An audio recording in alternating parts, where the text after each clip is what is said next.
পানামার president Noriega, হন্ডুরাসের Juan, ইরাকের president দৌরদণ্ড শাসক সাদ্দাম হোসেন, লিবিয়ার দৌরদণ্ড শাসক গাদ্দাফি, হয়ে ভেনিজুয়েলার নিকোলাস করুণ পরিণতি গ্রহণ করলেন আমেরিকার দৌর্দণ্ড শাসন ব্যবস্থায়। আমরা ইউরোপ আমেরিকার মুখে সবসময় শুনি মানবিকতা, গণতন্ত্র, এইসব আবিষ্কার উপস্থাপন সবই কিন্তু সারা বিশ্বে এই সকল দেশ থেকে হয়, উন্নত দেশ থেকে হয়। এরাই আবার ডেল্টা ফোর্স গঠন করে। 1977 সালে এটা গঠিত হয়েছিল, যার দক্ষতা, সুনিপুণতা জগৎ বিখ্যাত। যে বিশ্বের যে কোনো জায়গায় কয়েক ঘন্টার মধ্যেই কাজ সেরে সফল হয়ে ওরা আমেরিকার বুকে চলে যায়। সেটা প্রশ্ন না, প্রশ্ন হলো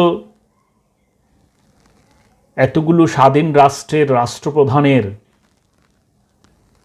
এই করুণ পরিণতি, স্বাধীনতা সার্বভৌমত্বের উপর আঘাত যে রাষ্ট্রটি কর্তৃক হলো, ওরা কি সারা বিশ্বে গ্রহণযোগ্যতা পাওয়া উচিত? 190 বছর ওদেরই জাতি, ইংরেজ জাতির, ব্রিটিশের শাসন আমাদের এই উপমহাদেশে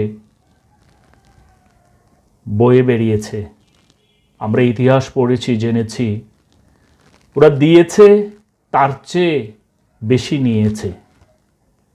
তাহলে সাধারণ জনগণ কি ভাববে যে একজন রাষ্ট্রপ্রধানের যদি এই করুণ পরিণতি হাত করা পড়ে নিউ ইয়র্কের ব্রুকলিনের সেই বিখ্যাত জেলখানায় হাঁটতে হয়, তাহলে কিভাবে সম্ভব হয় এসব স্বাধীন সার্বভৌম রাষ্ট্রে হানা দেয়া? তার প্রধান একটা কারণ হলো প্রতিটা দেশে, আমাদের দেশে যেভাবে রাজাকার রয়েছে, ইরাক বলেন, লিবিয়া বলেন, ভেনিজুয়েলা বলেন, পানামা বলেন, হন্ডুরাস বলেন, সবগুলো দেশেই কিছু কিছু রাজাকার আছে।